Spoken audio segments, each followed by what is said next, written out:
Hi, this is David Odell with Odell Complete Concrete. This is part 2 video of this same job. The first video showed the setup and the removal and a little bit of look at the drawing that we're working off of. So here we are, day of pour. We've got all our speed dowels in, as you can see, mounted to the sides of those forms. We're going to pour the bands today, and that's going to be stamped concrete. It's going to have a color hardener on there. That color hardener we're going to be using is 5500 psi. And then we're going to be throwing an antiquing color on top of that just before we stamp, and that'll give it a two-tone effect.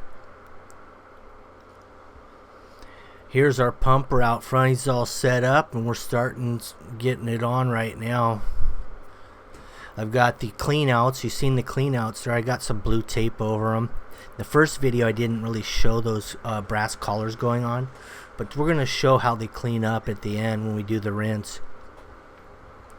Those are sewer clean outs, by the way. They're kind of, you don't really see them there now, but this, actually, you know what? I'm going to have to take that back on that color hardener. Actually, this color is mixed into the concrete. This is an integral mixture. So this is 3000 psi because that's the mix design we're using here, and we're just going with some gray. So it's pretty dark when it goes in, just like any concrete. It goes in dark. As it cures, it gets a lot lighter.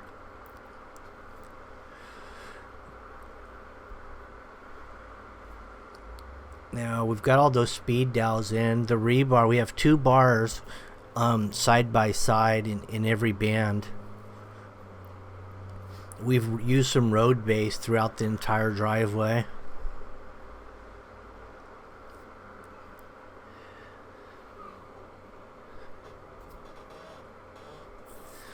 The rebar's setting on the speed dowel, so that keeps it up off the ground. And whatever's not on lifted up off the ground, we just lift it up as we pour. And once that concrete goes under the rebar, it doesn't go back down.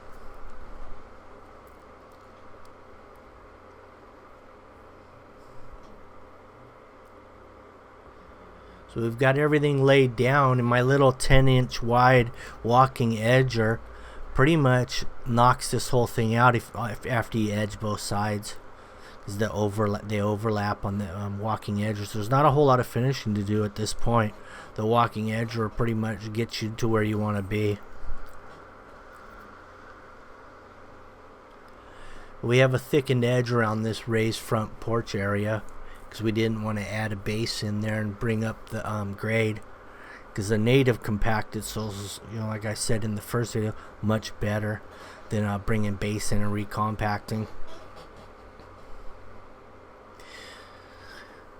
Now on the jointing, we're going to be following the drawing, of course, and we're just going to separate these joints out, make it even spacing on these bands.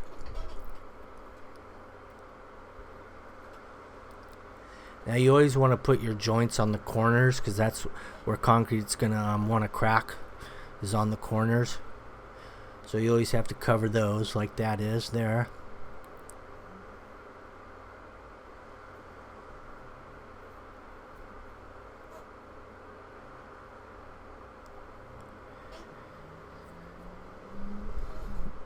This concrete's been down about 45 minutes now. And we've got it all laid down. We've got our joints in there, so you can pretty much walk away at this point for an hour until you hit it again. What you want to do is wait for all your bleed water to come out, and when it looks a little bit non-sheen surface, then that's when you want to hit it again with your trowel.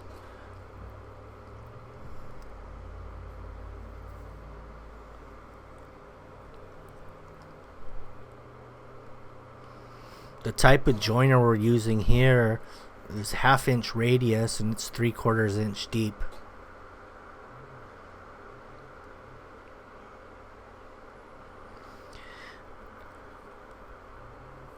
Also, I wanted to mention we're gonna be opening a Patreon account, and that's Patreon. And what that's gonna be is a lot of these videos are going to be real similar in that as it is here on YouTube. The only difference is there's going to be some other features in there behind the scenes. We're going to do a little bit more detail stuff just for people that want to really learn this business and actually do it for a living possibly. And this way it'll kind of give you a better understanding of the whole process of doing these jobs, from getting the job in the sales department all the way to advertising, to contracts, the whole works. So you may want to check it out.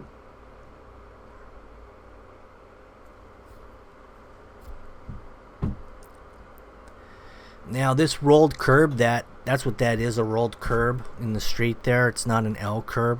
That curb right there is just a 2-form pour. It's not like your typical L curb where you've got a 3-form it, strip and face. These are much easier to do, and it's not really well done, so I have to actually use my trowel on the side to try to keep a nice smooth radius. Also, that roll curb there is freehand when you do that into a driveway like this, so it's kind of up and down as well. So I'm using the side of my trowel to make a nice straight line and keep it nice and flat as you go in the hopes that someday when they tear out that roll curb that they can match my driveway and get it nice and straight at that point.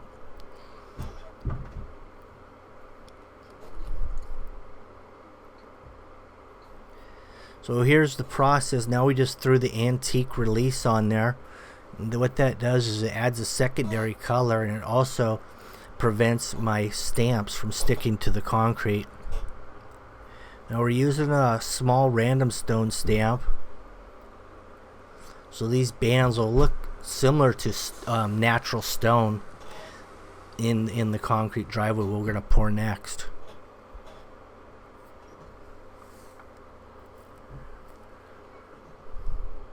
So here's what it looks like after you pull your mats up. Now you just do a little hand work with your chisel just to finish out your lines and clean them up. And then what we'll do after a couple days, once this dries out a little bit, we'll come back with a pressure washer and blow off a lot of the excess antiquing powder. And then we'll show the base color that way. And then some of that residual of the antiquing powder will stay in the deep areas of the actual random stone stamp pattern, and that's how you get your two-tone.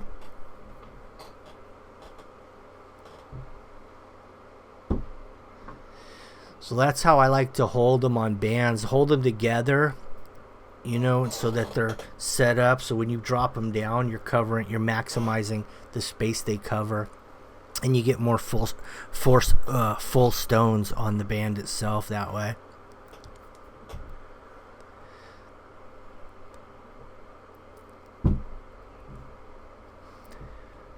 When we pull those forms off, there'll be some hollow places in there where the speed dowels are. And then we can just slide in some lengths of rebar and then tie in the field rebar to those. That way these bands can't move separately from everything else. It'll all be tied in. The nice thing about the speed dowels is you don't have to drill, so I could technically come back here the very next day, strip the form, slide the rebar in, and not have to worry about drilling on fresh concrete, maybe doing some damage to the concrete itself.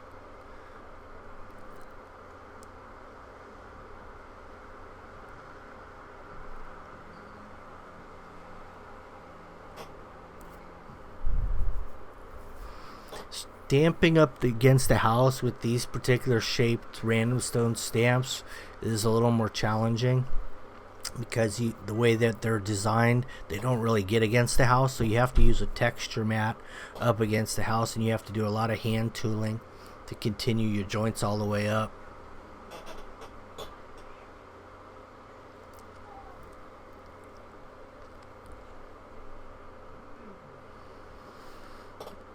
The mat we're using right now is called the floppy, which means it's more flexible than the other ones.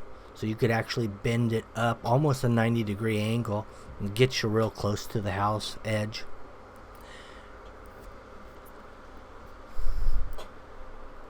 Some of these mats are pretty rigid, so you have to get a floppy to go with them. That way it'll bend up along objects that are vertical.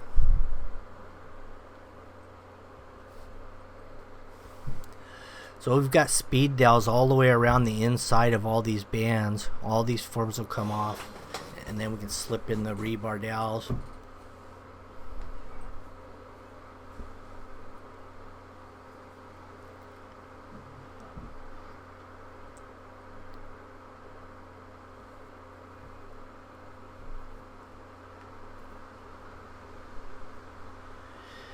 So if you look at the mats, they're all different colors. Each color represents a different pattern that they have on each one of them. So you want to always try to keep a different color next to each other so you don't get a repeating pattern. There's normally in every set you'll have yellow, blue, and red. So you kind of want to keep it in going in that way, because otherwise if you get two yellows or two reds next to each other, you'll see a repeating pattern. A lot of people won't notice it, but if you have any experience, you'll notice the repetitiveness of a pattern that's not laid properly. Now here's the dowels. Those are reusable. They just screw on, or you can nail them on. I screwed them on. So we'll reuse all those, and all we have to do is buy the red speed dowel portion of it. Now this is probably 3 days later, and we're pressure washing the concrete. We're gonna knock off most of that antiquing powder and try to show some of the base. Even though the base color that's mixed into the concrete, it's not cured out all the way down to the concrete, the color that it will be in approximately 45 to 90 days it takes, depending on the sun and lighting and temperature, a lot of factors. But in any case, it'll eventually cure out a lot lighter than what it is right now. The antiquing release will stay the same color, but the concrete base color will lighten as concrete cures. Now here's the preparation for your second pour. I like to lay the plastic, and this is just a 1 mil or a 2 mil plastic. Nothing real strong. It's just for protection, but you also need it strong enough so it doesn't tear when you're walking on it. So it's around a 2 mil. So I bend the plastic over, and then I just stick the rebar through the plastic right into those speed dowels that I left on the inside of the form. And the dowels hold the plastic in position. So now I can put the concrete in there, and the plastic's nice and tight and in the right place.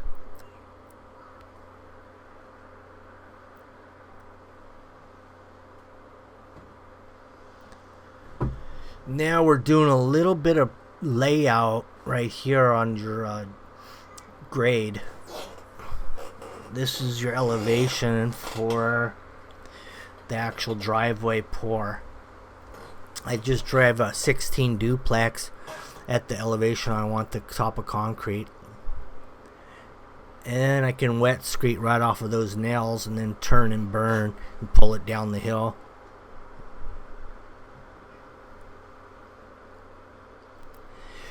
Now what I'm doing here is we're going to add fiber mesh in the load, which I add fiber in all the loads. And it's much easier just to open all your bags up, put it in a bucket, and that way you just have one dump at the top of the truck.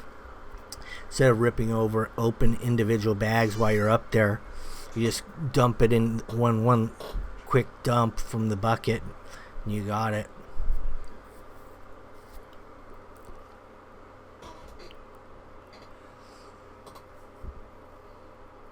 That's just some 3/4 inch strands of fiber, microfiber.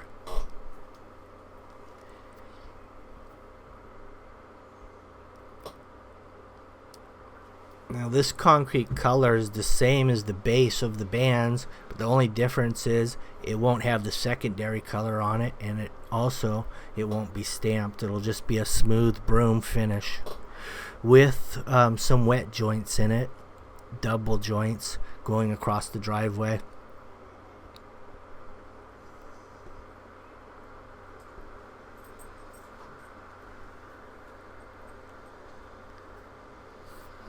So we have the plastic on those bands, and that's protecting the bands from getting a lot of concrete residue on buildup on those.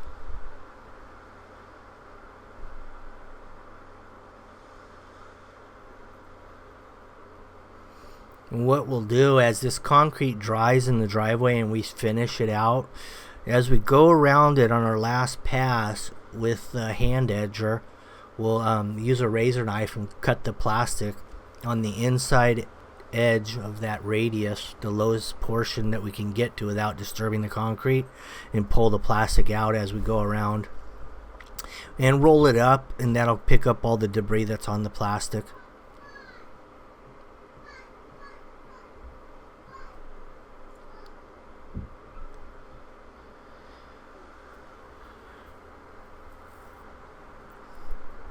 There's a 1/2-inch hand edger using a 12-inch wood hand float. I prefer wood hand floats. A lot of people use fiberglass or magnesiums. I've used them all for periods of time. Now I've just got down to where I just like wood.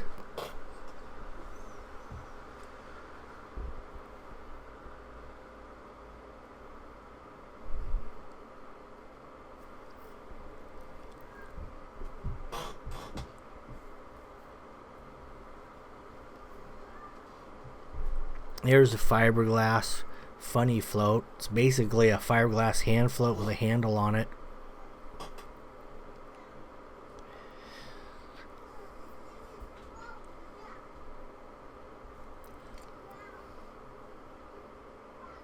Now when you're working with the concrete pouring up against these bands and plastic, it can be pretty challenging to make sure that your concrete, your new concrete, is flat with the old concrete, because the plastic kind of hides the height.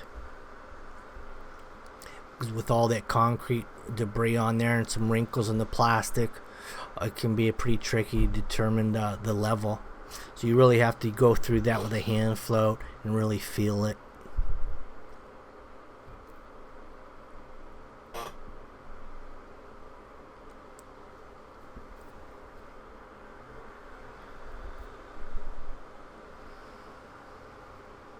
So we've already bowl floated this. Now we're just running a whip over it. And that's a fiberglass funny float. Then we'll snap some lines for our jointing and we'll run those on through. We're going to have 2 bands, 1-foot bands going across this driveway.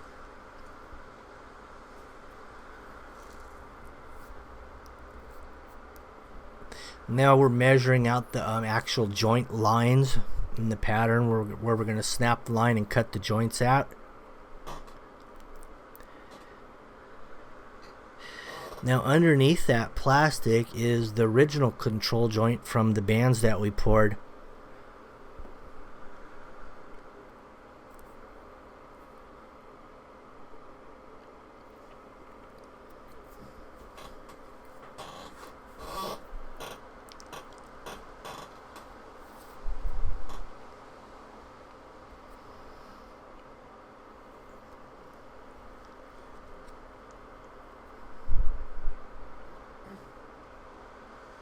That's where the joints will go on those 2 dots.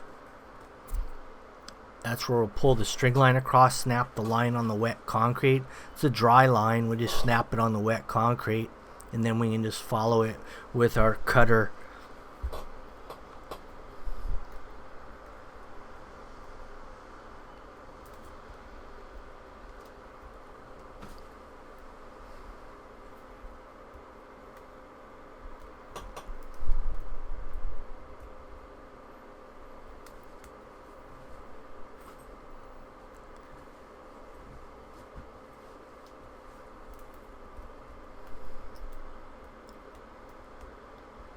The joints going across this driveway and the bands are going to line up real closely to the bands, the stamp bands on the walkway.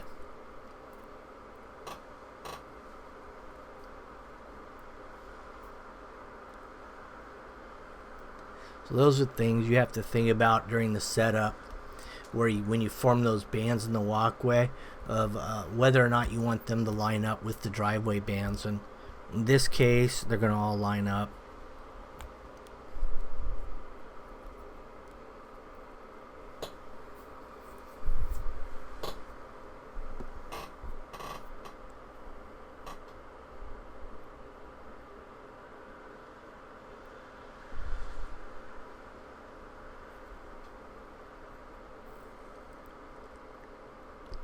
This driveway is a little different. It's not just a cut and dry, simple square driveway. It's one side it's narrower than the other, and you have to actually measure all the sides differently and break it up so everything's equal.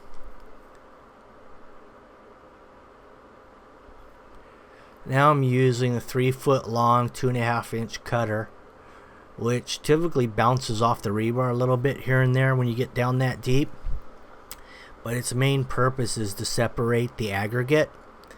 And once you've separated the aggregate in the concrete, it's going to crack there no matter what, even if you don't open that up. Even if you were just to close that joint up, most likely it's going to still crack in that location because the aggregate is now separated. And the only thing you're going to push back in there at this point is cream.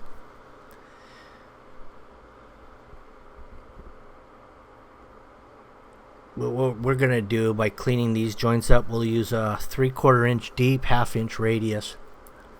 And then we'll be well above the rebar. And that way the rebar still be well protected from the elements. So that's your joint pattern. It's basically going to simulate a band going through the driveway. Although it's a broom finish all the way across, that really gives it some nice definition.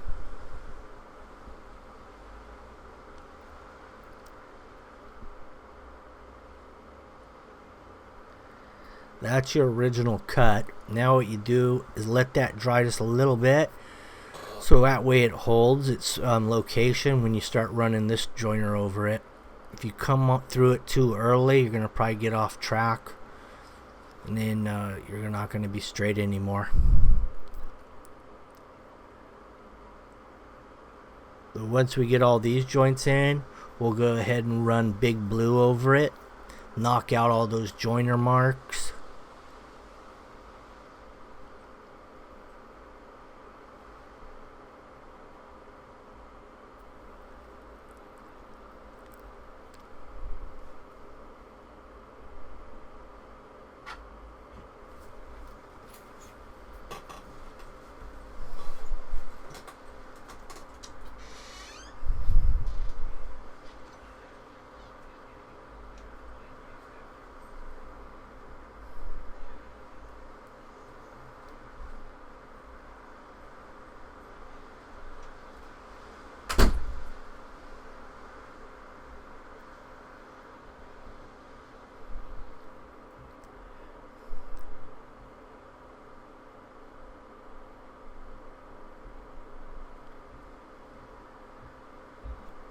So basically what you end up with here is about a 3-car driveway, and you can just park in between each one of those bands. Now as we go through we're getting close to our final pass going around here with the hand edger, we start razor knifing it down at the deepest point of those radiuses and just start rolling the plastic back. And you can see the band stayed real nice and clean there. So there'll be very little cleanup to do the next day.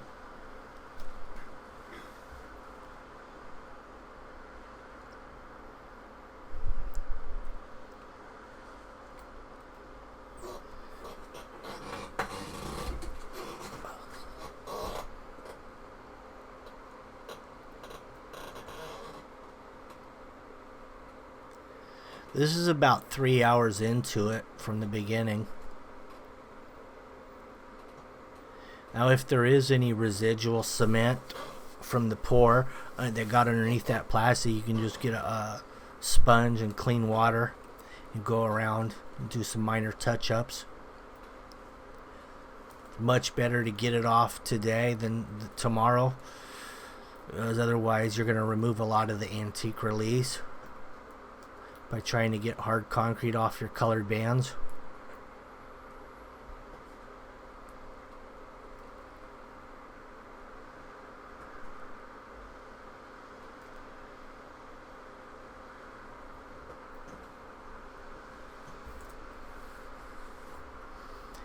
So we were real fortunate on this one. The joints stayed real straight with walking tools. We didn't really have to use any straight edges. on these joints. We just kept going through it with the walkers, and they stayed nice and straight.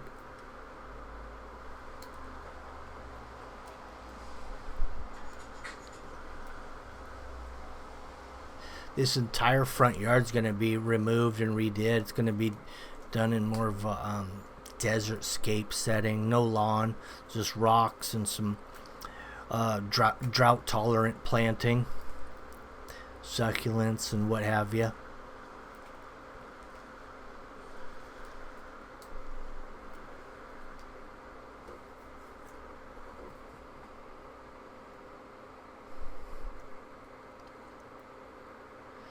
So when you're out on the knee boards like that, that's normally going to be your last pass, especially if you had walkers going over everything ahead of time.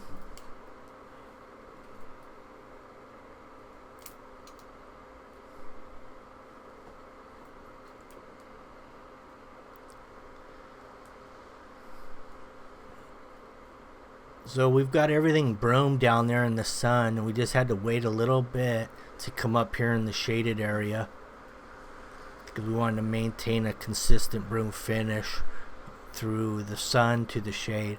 So that's what you have to do. You have to wait a little longer when you get to the shaded areas. So you notice the joints in the bands are centered on the bands going through the driveway. That's all part of your original layout when you pour the bands.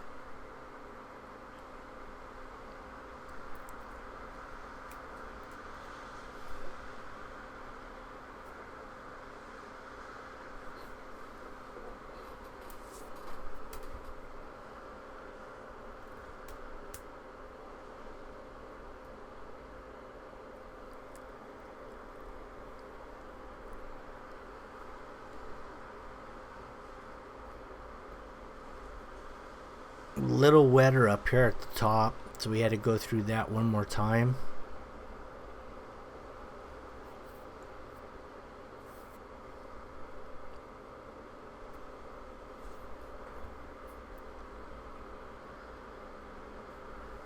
And whenever you're doing color concrete and you're brooming it, you want to keep your broom as dry as possible. Otherwise you're going to wash out the color. It's going to get diluted and it'll be a lot less bright.